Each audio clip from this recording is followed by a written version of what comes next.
Hello friends, বনমালী gardening এবং কুকিংয়ের নতুন একটা ভিডিওতে সকলকে স্বাগত। আজ যে গাছটি আপনাদের দেখাচ্ছি সেটা আমাদের ওয়েস্ট বেঙ্গলের নয়, হায়দ্রাবাদের একটি গাছ। আমি এর আগেও আমার অনেক ভিডিওতে বলেছি আমি অনেক গাছপালা আমি হায়দ্রাবাদ থেকে সংগ্রহ করা। এখন আমি হায়দ্রাবাদে এসেছি, আমার চিকিৎসার জন্য আমাকে আসতে হয় 3 মাস পর পর।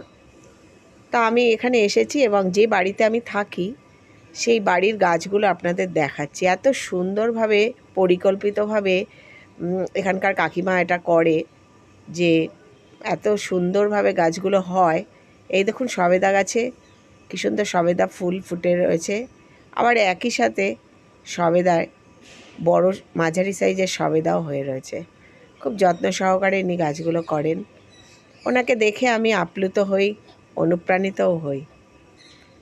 এই গাছটি বসানো ছিল প্রথমে একটি বলেছেন উনি জলের ড্রামে, পরে যখন বড় হয়ে যায় তখন সেটি মাটিতে লাগিয়ে দিয়েছিলেন এবং মাটির চারপাশ বাঁধানো থাকা সত্ত্বেও গাছটি বেশ সুন্দরভাবে নিয়েছে। আর এখানকার মাটি এত উর্বর, এখানের খনিজ পদার্থ সমৃদ্ধ মাটি, যার জন্য ওই মাটির মধ্যে তেমন কিছুই উনি দেন না।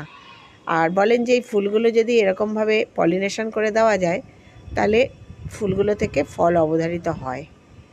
এই সবেদা গাছে এত সবেদা, এত সুন্দর তার গাছের পাতা, ফুল, ফল হয়ে রয়েছে। একটুকু পোকা নেই, কোনো পোকার ওষুধও দেন না। কি সুন্দরভাবে, আমরা তো আমাদের বাড়িতে কিছুদিন পরপরই সব গাছে ওষুধ না দিলেই গাছ কেমন হয়ে যায়। কি সুন্দরভাবে হয়ে রয়েছে দেখার মতো। এই দেখুন, আর আমি এসেও পড়ি ওনার বাড়িতে, আরেক গাছপ্রেমীর বাড়িতে।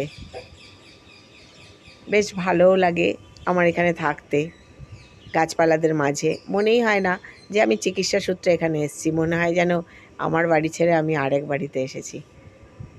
খুব সুন্দর, খুব ভালোভাবে উনি করেন।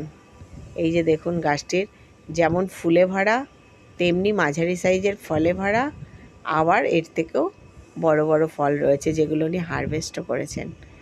এই যে এইরকমভাবে প্রথমে এরম টবে বসানো ছিল, যেমন এই লেবু গাছটি বসানো আছে। পরে যখন বড় হয়ে যায় তখন উনি ওটি মাটিতে বসিয়ে দিয়েছিলেন।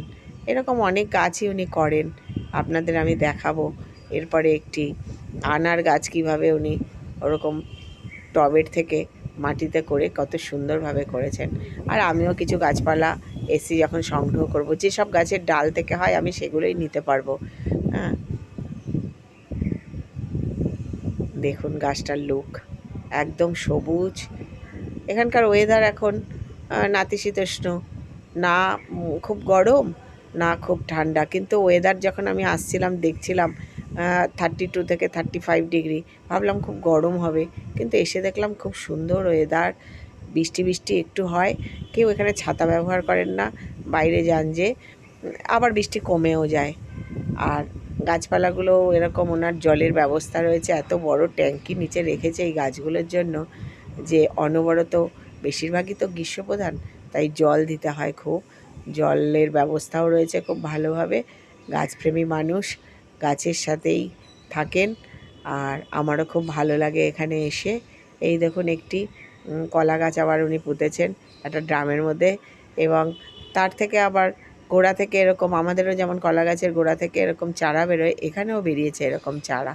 এই দেখুন কী সুন্দর চারা বেরিয়েছে। বললেন এগুলো যখন বড় হয়ে যাবে